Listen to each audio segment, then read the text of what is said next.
Hello friends, नमस्कार, good morning. स्वागत आहे तुमचं माझ्या मिनी ब्लॉगमध्ये. तर आज मिस्टरांनी नाश्ता बनवला आहे, त्याचं कारण तुम्हाला पुढे सांगते बघा. दूध तापवायचं होतं मला सर्वात अगोदर, आणि यांचं कामावर जायचं टायमिंग झालं. या फ्रीजलाच आरसा बनवला बाबा, त्या आरशातच बघत बसतात कामावर जाताना.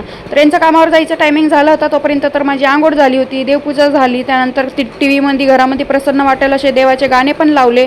आणि आता यांचं टायमिंग झालं कामावर जायचं, नाश्ता वगैरे केला आणि चालले. तर नवऱ्याने नाश्ता बनवला, याचं कारण कसं आहे माहिती का? एका ताईने कमेंट केली होती, म्हणे तू कुकिंगचे क्लास लाव. मग मी लागली यांच्या मागं, कुकिंगचे क्लास लावून द्या मला. तर मला म्हणले कुकिंगचे क्लास लावायची गरज नाही आहे तुला, माझा नाश्ता बघ कसा बनतो, तुझा बघ, मग तुला चव कळेल तुझा खरंच चांगला आहे का नाही.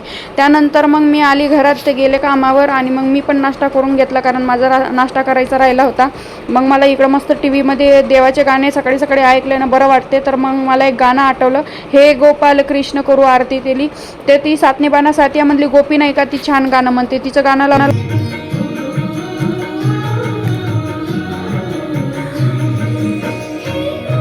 कॉपीराईट येईल म्हणून मी आवाज बंद करत आहे. अशा पद्धतीने मी मस्त घरामध्ये सकाळी उठल्यावर देवाचे गाणे लावत असते, छान प्रसन्न वातावरण वाटतं. त्यानंतर मयंक उठला, मयंकचं आवरलं, आणि मग दुपार झाली. मग दुपारपर्यंत काही व्हिडिओ शूट केला नव्हता. दुपारी मयंकला आंबा कापून दिला, मग आम्ही दोघांनी आंबा खाल्ला. मग तितक्यात थोड्या वेळाने आम्ही पाहतो तर बाहेर पाऊस आला बाबा, एकदम हवा धुवून तुफान सकट पाऊस आला. आणि तोपर्यंत ते पण आले होते. मग आम्ही घरामध्ये आहे ना मस्त टी व्हीवर देऊळ बंद पिक्चर लावला होता. पिक्चर जायचं खूप दिवसाचं चाललेलं आहे, पिक्चरला जायचं पण काही ना काही अडथळे येतात असतं. बघा किती जोरात पाऊस चालू होता.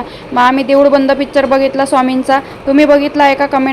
कमेंटमध्ये मला नक्कीच सांगा. व्हिडिओ आवडला असेल तर लाईक करा, कमेंट करा, शेअर करा. भेटू लवकरच पुढच्या व्हिडिओमध्ये. तोपर्यंत बाय बाय.